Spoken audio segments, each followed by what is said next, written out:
നീ കൊള്ളാലോടി പെണ്ണെ. കോടീശ്വരപുത്രനായ കാശിയെ പ്രണയിക്കാൻ മാത്രം വളർന്നോ പെണ്ണെ നീ? കാശിയുടെ കൂട്ടത്തിലുള്ള പയ്യൻ ചോദിച്ചതും അവളുടെ കണ്ണുകൾ നിറഞ്ഞൊഴുകി. കാശി കൈ ഉയർത്തി എല്ലാവരെയും മിണ്ടാതിരിക്കാൻ പറഞ്ഞു. ചിരിയും അട്ടഹാസവും നിലച്ചു. അപ്പം മോള് പോയി പഠിക്കാൻ നോക്ക്. ഈ പ്രായത്തിൽ ഇങ്ങനെ പലതും തോന്നും. ഇപ്പോൾ ചെല്ല്.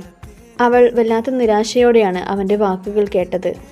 അവളെ കയ്യിൽ കിട്ടിയതും ഗൗരി തുറിച്ചു നോക്കി. അവളെയും വലിച്ച് ഗൗരി പാടത്തൂടെ നടന്നു നീങ്ങി. നിനക്ക് വട്ടാണോ ദേവു? നിനക്കൊരു വാക്ക് എന്നോട് പറയാമായിരുന്നില്ലേ?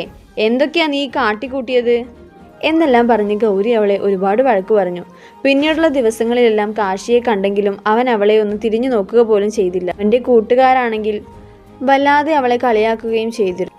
പിന്നീട് ആ പാടവരമ്പിലൂടെയുള്ള യാത്ര അവൾക്ക് വല്ലാത്ത വിഷമം നിറഞ്ഞതായിരുന്നു. അതുകൊണ്ട് തന്നെ വഴിമാറ്റി മെയിൻ റോഡിലൂടെയായിരുന്നു നടത്തം. പാടവരമ്പിലേക്കൊരു മടക്കം.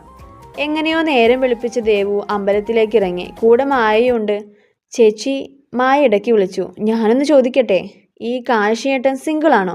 അല്ലടി, ഡബിള്. പിന്നിൽ നിന്നും ഗൗരി പറഞ്ഞതും മായ ഞെട്ടി തിരിഞ്ഞു നോക്കി. ഗൗരി ചേച്ചി ഇന്ന് അമ്പലത്തിലേക്കില്ലെന്ന് പറഞ്ഞിട്ട്? എന്തോ ഈ ഭൂതത്തെ ഒറ്റയ്ക്ക് വിടാൻ വല്ലാത്ത വിഷമം. മഴ കണ്ടാൽ പിന്നെ അവൾ കരഞ്ഞു മെഴുകുമല്ലോ. അത് കേട്ടതും മായയും ദേവും ചിരിച്ചു. ഹോ, ചിരിച്ചല്ലോ, അത് മതി എൻ്റെ പൊന്നോ, ഗൗരി പറഞ്ഞു. ഗൗരി ചേച്ചി, ഒരുപാടായില്ലേ നമ്മൾ പാടത്തൂടെ പോയിട്ട്? ഇന്ന് അമ്പലത്തിലേക്ക് പാടം വഴി പോയാലോ? ദേവു പെട്ടെന്ന് ഗൗരിയുടെ കൈകളിൽ പിടിമുറുക്കി. ഗൗരി അവളെ നോക്കിയതും അവൾ വേണ്ടെന്ന് തലയാട്ടി. പ്ലീസ് ദേവു ചേച്ചി.